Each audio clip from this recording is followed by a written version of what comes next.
Hello, you metal pilgrims, and welcome to yet another episode of our interview series. Our today's guest, the vocalist of the legendary Dutch death metal band Asphyx Martin van Drunen, will be speaking about the band's upcoming release Necroceros, the process behind it, constant lineup changes, and remember the craziest show experience he's ever had. Unfortunately, Morten and I had some technical problems, and therefore there is no video to back up this interview. Yet at the same time, I'm sure you will still enjoy the content. But as always, before we start, I'd like to take a moment and invite you to join the conversation and subscribe to Metal Pilgrim channel on YouTube, join our communities on Instagram, Facebook, or any other social media you actually hang out at to be the very first one to find out what Necroceros is going to be about. Submit your questions for all future guests. Stay tuned with the updates and for more exclusive rock and metal content. So here you go.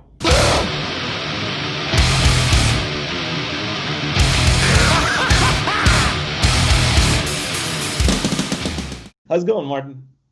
Fine, really busy. In fact, it's a hectic night. Yeah, call it that way. Actually in the Netherlands at the moment. How are you guys coping with the second lockdown and everything? You know, it's a bummer, but what can you do? It's true. You know, I mean, if we all start to behave like normal, this shit will only last longer. So it's better to stick to the limitations that are there, and then only hope that it will go away faster. Especially now that that there is apparently soon a vaccine will be available. Yeah, hopefully. Yeah, well, it will definitely be available, but the only thing is that you cannot expect, of course, to the whole world to be, injected in 2 months. Fortunately. But the good thing is that we all are in the same boat, the entire humanity. So hopefully we will get out of this stronger and a bit more smart, I guess, than we used to be before then. Let's hope so, because history has learned that, certain lessons are not taken seriously. Yeah, that's true. Unfortunately, man. All right, so let's go straight to the music business. Sure. So Asphyx is about to release their new studio album, Necroceros, early next year. Congrats on finishing up during the quarantine, man. I know it can be tough these days, but could you talk a bit about the creative process behind it? How did all of this come together into one piece? Actually, it's quite a long story because Paul, when he comes with riffs, it usually starts already immediately after a previous album, call it that way. So you have one out, and then he already comes up with small ideas for an eventual next, and then slowly his ideas and call it the riffs, they drop in. So then you made a kind of it's accumulation, of all kinds of riffs. We call it a folder, or a map. Call it a map, and then and then all of a sudden we have a couple of them. We say, hey, we might see if we can put that shit together and make a couple of songs out of it. So then finally we had November last year, and we thought, why not book a weekend in the studio and we start jamming a bit and see if we can arrange a couple of songs and even record them. And the cool thing is, because the studio is not far away from here, and Tom is really a nice guy, so he just says to us, if you go in there and if you need me or whatever, you just call me, because his house is next to the studio. So nice. so then it's great. So he goes in there, does his things, and then all of a sudden we go, we send him a message like, hey Tom, can you just quickly record this stuff? So we had about 6 or 7 songs done. It was in November, and then afterwards we thought, okay, it's not going to be long until we finish everything. And then we realized that the songs were still not strong enough. Mm-hmm. And so that, they had to be shaped. Then the pandemic came, and then we said to ourselves, well, all the gigs are canceled now. We have plenty of weekends off, free. So let's book Tom again, get all together, start jamming, and then see if we can finish everything. And then all of a sudden, in 2 weekends, everything was arranged, and everything was the drum tracks were ready, so the guitarist could do and easily record it at home, and I could start writing the lyrics. That's basically the whole thing in a nutshell. That's pretty cool. Thanks, and thanks for sharing that. And I was actually able to listen to the album a bit earlier than most other people, but and I got to say that it's very coherent, right, with the perfect mix of this kind of slow tempo doom and at the same time fast and aggressive riffs. So basically exactly what you want to hear from an Asphyx album, right? That's true. But how would you personally characterize the sound? I mean, did you do anything differently from what you do usually, or I mean, the same formula that works for you for 30 plus years now? Well, the songwriting is actually the same formula. That's you know, I mean, you can hear that like all the albums you can put on. Well, at least when I'm present with vocals, they have that kind of song arrangements. And some songs, well, of course, you have to do that. You know, certain songs have a different arrangement than the others, but basically the formula is known. You know, that's just our way. That's just our style. I do know though that Paul was working a little bit on his guitar sound because he wants to have he wants to approach the sound that he uses live too, right? Which is normal because then you sound live like the way you sound on the album. So he had maybe one or two new things, I guess. But I think the biggest change in sound is that we decided not to work with Dan Swano. And that is not because we were not happy with Dan Swano. On the contrary, we were bloody glad with everything all the time we worked with him and all the productions, the mixes he did with Asphyx. He's a full professional mixer. He's also a fine man, enthusiastic, and a good friend of the band next to that. So I don't think Dan was very happy afterwards, but we decided to start see if we can put something fresh in it. So we gave a couple of people the opportunity that we knew, some guys that we knew, like, okay, we send you a song and well, surprise us with what you can do. And then when Seeb's mix came in, we were overwhelmed, like, wow, this guy is really really has it. Really has it. So but we knew from him, he comes actually from the power metal. So, people will think, so what's his thing with death metal? But we once met him and then he said, I may be in maybe power metal mixer and also in a band called Organ Organ, which is totally different from our style. But he says, I also have a passion for certain death metal. And one of my desires in life is to be able to mix an album of a band like Asphyx. So... Oh, that's great. Perfect mix then. Absolutely. So he was really enthusiastic. He was really passionate about it. Lots of patience. And he put the best out that he got. And afterwards we were all bloody satisfied with the result. Really, it was a shot in the dark, I must say, but it turned out marvelously. Everybody was super happy, and the guys too. They were really happy to work with him. They all said like it was a pleasure. Nice. Really. You were saying about the new sound guy, and I just realized one thing that and correct me if I'm wrong here, but this is the very first time in almost 30 years since your first two albums that you actually have the same lineup for 2 consecutive records. Is that so? I think so. That's true. Yes, that's true. And we noticed when we were done. Like, bloody hell, it's true, man. Look at You've done it. Look at the Necroceros. It's the same bloody lineup. But it's true. For Asphyx, that's like. This is an achievement of itself already. But would you say that Asphyx is it's unique? Yeah. Nice. Would you actually say that at this point you're at this highest point in terms of the sound, and has finally Asphyx has finally found its ideal lineup?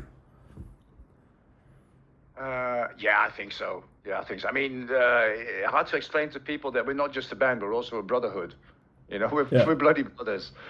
So I mean, if we meet each other, and that's the hardest thing about this whole COVID situation, that we don't play live. We love to play live, and not just to play live, but to hang out again with each other. I remember once one of us saying, like, when all this COVID shit was going on and we had no shows, that one said, like, damn, I even miss standing in line, to board a plane right now, with you guys. That is true. Because we always make fun, even if you have to wait on an airport or you have to kill time again, to something. It's we always laugh, we always make jokes, we always screw around. So we miss that as well. So. Yeah, it's more than just a band, and you notice that in all kinds of things. And I think also that maybe you can hear that too on an album. I don't know. There has to be a certain vibe that you can find, like, okay, this is not something built around one person. This is really 4 guys that go 100% for it. Yeah. That's pretty cool. Yeah, this kind of combo work of where each individual is kind of working for the greater good. I agree with you, but I unfortunately COVID shit kind of messed up everyone's plans, right? I love to travel myself and wasn't able, just like the rest of us, travel for the past year as well. And but do you think in some way that the events of this lockdowns and the pandemic overall, and did they influence your lyrical themes and the overall sound of the record, or not really? Well, not really, but maybe unconscious. I mean, there was a certain amount of aggravation, I think, in all of us as a band, that we knew by that time that maybe the whole year there would be no shows, So that's something that you take with you. On the other hand, if you start to record an album, then you just think of, you just give your best, to put out, you strive again for perfection. That is what you always do with an album. And lyric-wise, no. The only thing is, yes. I mean, we did a thing that turned out to be a bonus track, and that's called like Full Death Metal Scenario, and that is a lyric that contains everything about the COVID when it started, and then also a bit of praise for the healthcare people and about the stupidity of certain, because here there were like ridiculous things going on. Everybody started hoarding, and there were fights over toilet paper. It was just bloody ridiculous. Yeah, it was absolutely ridiculous, like embarrassing. And then after, in the same lyric, I quickly reflect, what impact it had for us as a band. So I sing things like,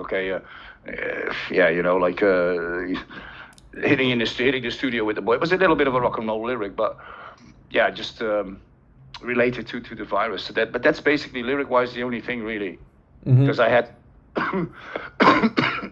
Oh man, don't cough, man.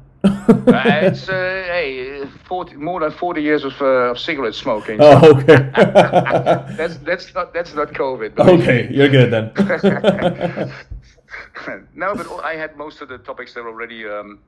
I just had to work them out, on which riff. So it was not, no. So the lyrics had no real impact of the COVID. Makes COVID sense. had no impact on the lyrics. Okay. And then outside of COVID, where do you as a band usually look for inspiration for new material? Any particular bands you can point out, and especially some underrated ones, if you have any that you can point out, that'd be great. Well, I mean, because Paul is of course the man who delivers the riffs. Yeah. And I do know that his main influences are like rhythm guitarists, in a way of Tony Iommi, but also he has always been into Candlemass. Okay. Like Live Edling is a big inspiration always for him. Has always been. And always will be Malcolm Young. But I do remember also he was very, very enthusiastic about the last Possessed album. Oh, really? Yeah. We all were, in fact, and and there's smaller bands too. Like from the Netherlands we have Graceless, or from Germany there's a band.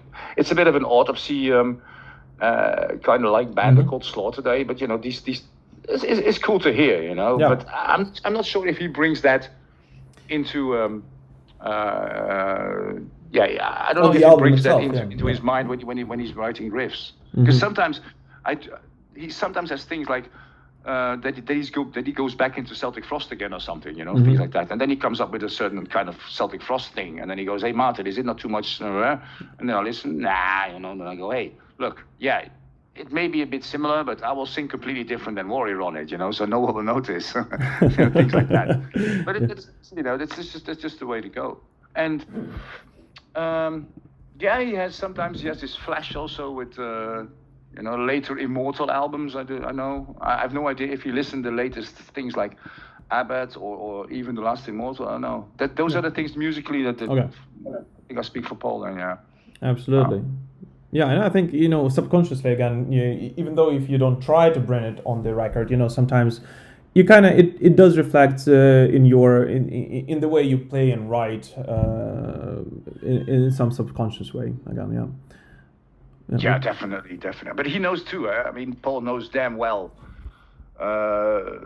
what's what Asphyx is demanding, of what kind of riffs. So he when he has a riff, he knows damn well that it has to be really related, to Asphyx itself. Yeah. It has to be Asphyx, and that's of course that's the thing that he did already when he did his first album with us, with Death That Blew Away, and I think he only improved, and especially because all of a sudden with Death That Blew Away, he was carrying musically the whole album on his shoulders, which must be enormous pressure on him. But now throughout the years, he became really relaxed, like, okay, let's just do this, There's not, this pressure is not anymore. Of course, there will always be pressure in the way of you want to give your best, but that's just pressure that you put on yourself, but not from the outside world or your fans or whatever, Yeah, absolutely. And do you personally have a favorite song from the album, or is just, like a question about a favorite kid, an impossible one? Yeah, that's like that. That's like that. I mean, it would be stupid to tell one of your kids, I love you more than the other. That's ridiculous. Yeah, that's a damn good that damn good comparison. Yeah. The thing is that what I'm proud of, especially for Paul, is the way that he worked out the 3 Years of Famine song. Man, this is one of my favorite songs on the record for sure. And for lyric wise, Ukrainians, I'm Ukrainian myself, right, from Kyiv, and Ukrainians can relate to that a lot as well, just because of the family. Yeah, like the Holodomor, eh? Yeah, exactly, man. Yeah. In fact, I was in doubt if I would take that or if I would take the Famine of Mao, and in the end. The reason why I chose the Mao one is that because there's not so much known, because China was, well, of course, under Stalin, the Soviet Union too, and thus the Ukraine. But I thought, okay, why not picking up this regime of Mao for a change? Yeah. But I had the Holodomor in my mind. Yeah. Nice. Yeah. Okay. Yeah. I mean, not nice, but the thing that happened. Of course. But, yeah. We understand it. Nice talking about a famine. That is true, man. Thanks. And stepping away from the album itself, Necroceros. No, just one question. I gotta ask about this, right? The name, man, I mean, this is just a play on the death, in Greek, right? Or there is a hidden meaning in it? No, there's no hidden meaning. There's no hidden meaning. Right, it's just it's a wordplay. Right. I like to play with words around. I did it with Death Hammer. It doesn't exist. Yeah. And this time because since 2007, we always use the word death in one of our album titles. Exactly. And now you do the same, because Necros is death in Greek, right? Exactly, in ancient Greek, yes. So I don't even know if it is in present Greek, but I do know it's in ancient Greek. Oh yeah. And so I was like, okay, necro, what can I do with it? Can I necro droid? No, we use droid, and then you go, why not combine this with the rhinoceros? Like this fierce animal. If it sets loose and storms towards you, you're finished. So I go like, okay. And I go, hey, it sounds kind of nice, if you just pronounce it like Necroceros. So I just mailed it to the guy, said, what about it? I go, hey, that's a cool title, Martin. Okay, all right, take it. And then I just had to figure out, like, what the hell am I going to do with the word, Because I had no idea. It sounded well. Yeah. And so then I had to create something around it. Because I have quite some fantasy, science fiction comics. Yeah. And I didn't take it really from that, but... Yeah, it's like in the end, it's like a massive entity from some forgotten galaxy that we don't know, and it's a planet consumer, a universe destroyer, things like that. And that finally he approaches the Earth, and we're all going to die. So. Very uplifting, man. All right, but stepping away from Necroceros and us all dying because of the death rhinoceros, would you ever consider actually picking up a bass guitar and playing it live with Asphyx on one of the shows? No. Nah. I never even considered it, because first of all, Alvin is an animal on the bass. And you can hear that also on the album, because he was really working on his bass sound. Like, I don't know how many times he said, I'm still not happy with the bass sound. I'm still not happy with the bass sound. And live, because he's usually when we perform live, from our point of view, so you look onto the crowd, he's always standing to my left and Paul is always standing to my right. And I know what I'm going to get on sound, like there's the bass and there's the guitar. And Alwin does it fantastic. And next to that, he's a rager. He fucking shakes his head, even though sometimes his back breaks him. But no, I have absolutely no intention because they do their jobs bloody well. And nah. No, I agree with you. Alvin and Stefan especially, they work in such synergy, creating a backbone on the rhythm section so that, you and Paul, you guys kind of can experiment and do whatever you want without, being afraid that the whole song structure is going to be messed up. Like, I agree with you. Alvin is amazing. Yeah, thank you. Yeah, and like I said, he puts a lot of really a lot of effort into it, and it's like he says, the bass is an own living instrument for especially for a death metal band like us. And the cool thing is too that he knows damn well live that when Paul does a kind of a lead, one of the few that he does, but then he knows how to fill it up with the bass. There's nothing. It's not getting all of a sudden empty. And he has this roaring sound nowadays. It's bloody crazy. He loves it, and he uses it with the rhythm section. So it's not as so many bands have as a second guitar or a third guitar or whatever, just playing exactly the same as the guitar is, because that's not the function of a bass really. Then you might as well take a third guitar player or a second guitar player. No, make it a fat rhythm section, and he does that exactly on the. He did it on an Incoming Death, but he improved his sound on this one even better. So all praise to Alvin for that. Yeah. So no, with that, no. I could never improve that anymore. What he does with playing bass. So what's the use? Absolutely, man. I'm conscious of your time, so just a couple of more questions, if you don't mind. Sure. The first one is, what was it that got you into, the whole death metal music, back 30 plus years ago? I mean, can you even remember how did you fall in love with this style and genre?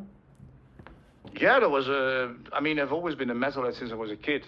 I started really young with Kiss, but that's hard rock, Yeah.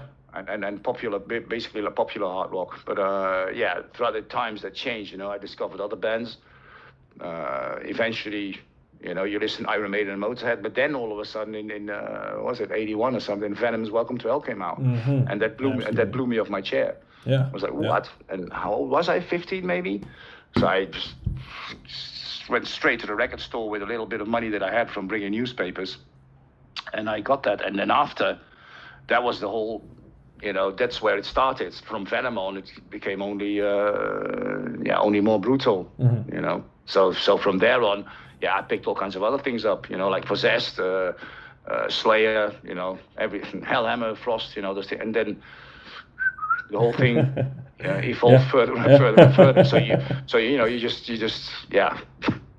evolved with it. So that's how I got into it. Mm-hmm. Absolutely. Surely. Thank you, man. All right, so I'm originally from Kyiv, as I said, right? And I simply could not ignore this question when I saw it, being submitted as one of those to ask you. In last year, you played in Kyiv, in my hometown, actually, for the very first time, right? On the warm-up show for Metal East Festival. You did this big meet and greet with your local fans and stuff like that. I mean, do you remember this show, and how was Ukrainian reception for you? Of course I remember. It's the first one, and being in Kyiv already was like really special to me, and I had no idea that the river was so enormously massive, huge, wow. So there was that side, and I also remember that it was great to do the signing session, and then all of a sudden there was a whole queue standing just in front of me, and the guys were like, okay.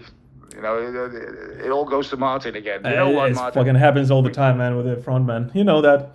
Yeah, but the thing is, they just stood up and go like, okay, they left me. I go, okay, thanks, you bastards. And then all of a sudden, because behind there was an enormous labyrinth of all little rooms and hallways. So I got completely lost after the signing session. And then I bumped into, then I heard Impaled Nazarene playing. But they were bloody drunk as hell. And especially the drummer, and I saw them from the side, and all of a sudden he lost it. The drummer lost it. He didn't know where he was anymore. So they stopped, and then they turned around like, what? And he goes, I don't know. But Impaled is a band that's always happening this shit. So I was laughing my ass off, like, no, again, it's always them. So then they came off stage and really head shaking and completely disappointed. And I go, come on, guys, shit happens. Just tell him the next time that he shouldn't be drinking so much before the show anymore. And you guys go good again. Fucking learn of it. And then they got up. Martin, you always bring a positive vibe when you see us, la la la. Okay. And then, so why are you here? I said, well, I cannot find my guys, and I was wondering, like, maybe I can bottle a beer of you. So yeah, it was really lots of things I will never forget from the Kyiv show. And yeah, we had a good time. We did a good show. It was really, really lovely and organized. And yeah, if we can come back, we come immediately. Yeah, absolutely. And actually, next year you're supposed to play Metal East Festival again in a different city in Kharkiv in Ukraine. I mean, let's just hope that you and all the other bands will be able to hit the road again. All this COVID stuff is going to be over, and we'll meet at a real concert once again. Yeah, I hope so. I mean, I do know that that Kharkiv is still planned for maybe next year, but if that will happen. Yeah, and hopefully. If not, they will just shove it into the other year. So no matter what happens, we will play there. Maybe not 2021, but then most certainly 2022. So, yeah. And I really look forward to that as well. Absolutely. So yeah, let's hope things will change like really good in a couple of months. Nice. Hopefully. Yeah, and I've never been to Kharkiv myself, so it's a good chance for me to travel as well there. Okay. Cool. Nice, man. Alright, and this is the last one. I mean, something we usually do by the end of the show is, I mean, if you can just share one crazy touring story, one story that got stuck in your head the most during the 30 plus years of touring life, that would be great. Bloody hell, there's so much. Which one do I pick now? Something that you can possibly legally share? Well, yeah, maybe the one that we were living in this RV in a US tour in, what was it, 90 or something, and he had to go and take a dump on the toilet, but you could not because it was broken, and then you break the bottom of that RV. It's like a recreation vehicle, so you cannot take a shit in there. And I know he was bloody complaining, like, I need to take a dump. But then and Graham goes, he was driving like, no way, we're driving now and I can't stop. And by the way, it's here in America. It will take 1 or 2 hours before we will see, because we were driving in the desert in Arizona, I think. And then all of a sudden he stopped complaining. But then all of a sudden there was this smell like entering the vehicle. Fuck. So we were like, you took a dump, didn't you, you bastard? And now you broke the toilet and it's flushing all under this fucking vehicle. You can't. I didn't go. Yes, you did. And then, because we were driving in the desert, the stuff was drying in like 1 hour. So what happened, the whole tour, we had the smell of a sewage system in this thing. So sometimes people came like, can we do an interview with you? And can we maybe, in a quiet place, your RV? Sure. So I come with it. And they go, oh my God. I said, we do the interview and we live in this damn thing for 2 months, right? You hear me? This is a great story, man. I guess. And Mameli always denies that, but he bloody did. Bastard. Shit, man, that is a great story. Thanks for sharing that, man. That made me laugh, man. All right, any last message for the fans? Anything you want to share with them? Yeah, like I said, hopefully things will get back to normal really soon. I hope everybody will be safe, and that we can meet in Kharkiv, or maybe even sooner in Kyiv back again. And it was a wonderful festival. It was a wonderful gig, wonderful people, wonderful crowd. We'd love to come back as Asphyx again, and hopefully soon. Absolutely, man. Morten, thanks a lot, man. Just again, a reminder, Necroceros by Asphyx will be out in January 2021, so you make sure to check it out. It is a great album. The review of it will be posted next week, so check it out. Thanks, Morten. Have a great night, and I appreciate your time, man. Thank you very much, Vladislav, and it was a pleasure. Thank you. Thank you. Have a good night. Thank you, too. You too. See you.